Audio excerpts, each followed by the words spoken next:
Next, it's my pleasure to request Ms. Maria Edita Tan, the Vice Minister of Finance of the Philippines, to give her opening remarks.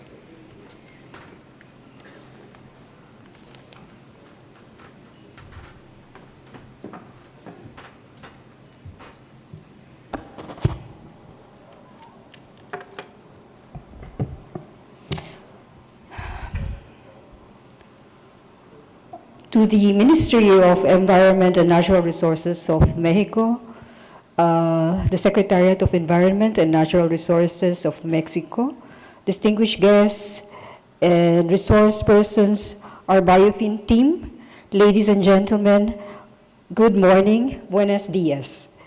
I am honored to represent here today the Department of Finance of the Republic of the Philippines and deliver these remarks on this event on a topic that is crucial and important for sustaining the present and future generations, biodiversity and its financing. Allow me to thank the gracious country host of this event, the government of Mexico, and all the organizers for arranging this workshop. Muchas gracias. I'm sure it was not an easy task to have the finance and environment ministries under one event. Congratulations for being able to gather these two ministries together. Quoting what a UN report has once said, yes, it might be challenging, but it is possible. We are gathered here today to discuss how to address the biodiversity finance challenge in a more comprehensive manner. We may have already been aware of the significance of biodiversity in a country's development and how it drives certain processes that sustain the development of the economy, and how, on the other hand, biodiversity loss remains to be a major environmental challenge globally, specifically noting OECD's projection of further 10% loss in biodiversity by 2050 under a business-as-usual approach, threatening the provision of food, clean water, flood protection, and climate regulation.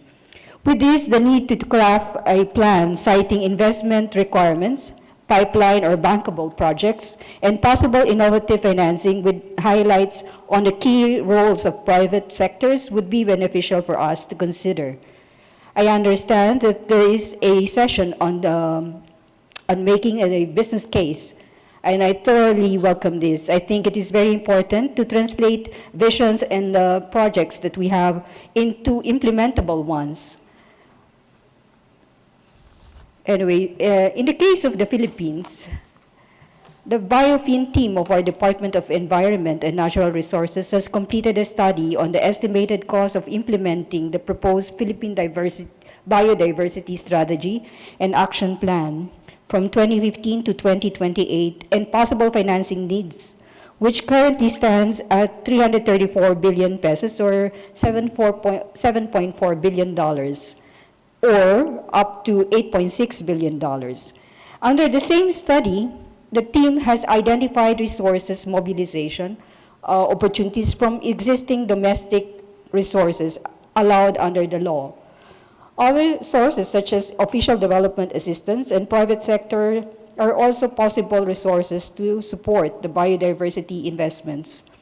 The said team has also completed a study on public and private expenditure review from 2011 to 2013, and the result says from 2008 to 2013, biodiversity spending accounts for 0.31% of national government budget, or 0.08% of GDP, compared to 11% of agriculture, fishery, and forest sector in GDP for the same period. Noting that environment ministries alone do not have the sole responsibility for biodiversity investments. I understand that our DNR, or our Department of Natural Resources, and other agencies will be undertaking the process of reviewing current initiatives and working towards the next stages of project pipeline development to translate the action plan into solutions or investments that will involve government and non-government stakeholders. This boils down to the importance of having a concrete discussion between financial and environmental experts so as to address the challenges and opportunities for resource mobilization. In linking finance with environment and biodiversity, the Philippines has been engaged through our department's leadership, the Department of Finance, in mobilizing financing via innovative mechanisms like through debt for nature swap, such as through the first and second phases of Tropical Forest Conservation Fund with the U.S. government, and debt for development swap program with the Italian government. Overall, this totaled to about $44 million worth of capital to cater to any or a mix of tropical forestry conservation, support for non-government organizations and local communities working in the sector, alternative livelihoods, environment, and alleviating poverty. Next slide, please. Under the first phase of the Tropical Forestry Conservation Debt for Nature Swap, or TFCA-1, together with the U.S. government, the mandate of project evaluation and disbursement rests with the Philippine Tropical Forest Conservation Foundation, or PTFCF. As required under the bilateral agreement with the U.S. government, this consisted of a 9-member board with majority of non-government representatives, 9-member board, with majority of non-government representatives, that's about 5, and government representatives from both governments of 4 for that. Since its first disbursement in early 2000, the TFCA fund has supported over 300 projects through grants, contributing to improved management of approximately 1.4 million hectares of forest lands, restored approximately 4,000 hectares of forests through the introduction of appropriate native tree species, established over 40 community conserved areas in key biodiversity areas and critical watersheds, instituted over 50 community-level sustainable enterprises that provide additional income to community members, and increased awareness of forest conservation issues, particularly the ecosystem services provided by the forest. As for the second phase of TFCA between 2013 and 2021, the fund to be deposited will be expected to be over $31.8 million. We have now about $11 million already deposited into the TFCA2 account. Once the strategy framework will be updated this year by PTFCF. Its intended use will be to scale up and augment resources for forest conservation and climate change mitigation and adaptation in the country, particularly in 4 key provinces, which are actually rich in biodiversity. The new fund is expected to scale up investments initially targeted towards improvement of management of approximately 6 million hectares of forest lands, restoration of more than 10,000 hectares of forests, establishment of various community conserved areas in key biodiversity areas and critical watersheds, and institutions of multitude of community-level sustainable enterprises that provide additional income to community members. Same as TFCA1, it is expected that the project financing will all be in the form of grants. Next slide, please. Under the Philippine-Italy Debt for Development Swap Program, signed on 29 May 2012, debt obligations amounting to 2.9 million euros, or about $3.75 million, due for payment to the Italian government was converted to a grant for the implementation of development projects focused on environmental protection and poverty reduction. So these are all focusing on forest conservation and reforestation, on sustainable and integrated agriculture, coastal resource management, and ecotourism. These projects are implemented in more than 60 barangays, at least 50% of which are in indigenous peoples' communities, with average household poverty incidence of more than 60%. Through the effective participation of local communities, the projects are expected to give additional and/or alternative livelihood to about 16,500 beneficiaries, including farmers, fisherfolks, reforest 920 hectares of land and 100 hectares of mangrove, and work for the protection of 2 UNESCO Natural World Heritage Sites, the Puerto Princesa Underground River and Mount Hamiguitan Range. The Philippines has also sustained its mobilization efforts from official development assistance and other international sources, including support for government-owned and government-controlled corporations and government financial institutions financing with focus on environment and sustainable development programs. Next slide, please.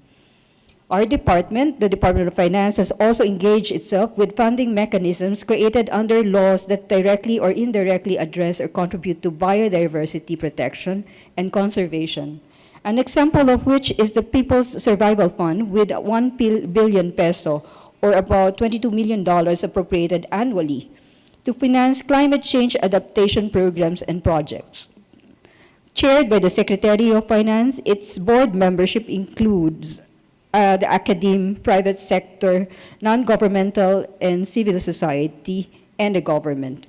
Since its call for proposals was launched late last year, the PCF Secretariat is now processing and reviewing and evaluating projects which will be due for board approval within this month.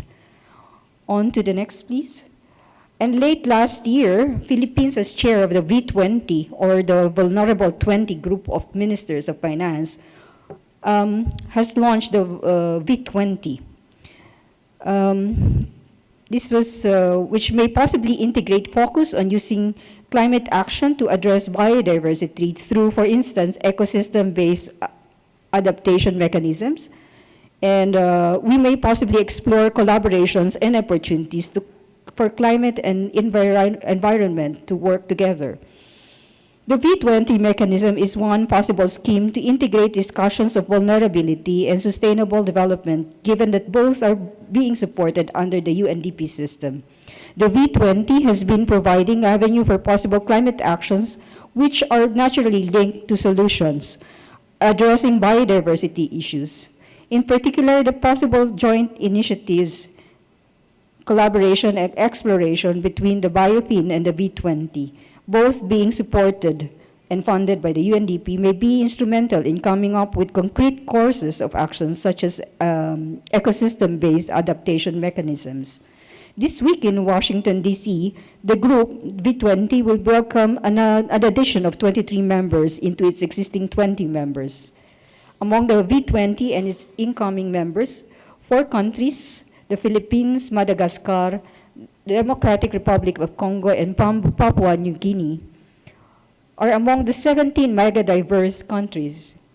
To complement the works of the UNFCCC, the V20 makes a strong counterpart in attaining our objectives as the group focuses on climate finance and how it can be mobilized to support ecosystem-based adaptation or related intervention to achieve climate change and biodiversity objectives.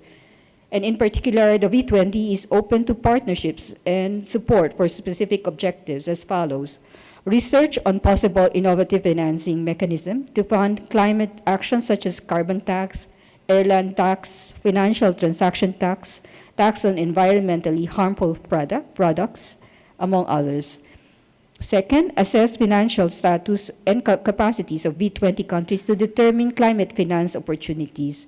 And lastly, provide technical assistance to facilitate climate finance programs through streamlining procedures, sharing of best practices, collating offered climate finance programs, among others. Initiatives have already been put forward, but there is still a need to define biodiversity finance with greater precision, and this would materialize as we bridge the gap between our financial and environmental experts through the BIOFIN. I'm hoping that our concerted efforts as we gather here today may benefit our countries. While we have differentiated country-based plans, we share the same interest of making this planet, a safer and more sustainable place to live. May we have a meaningful discussion this morning. Thank you.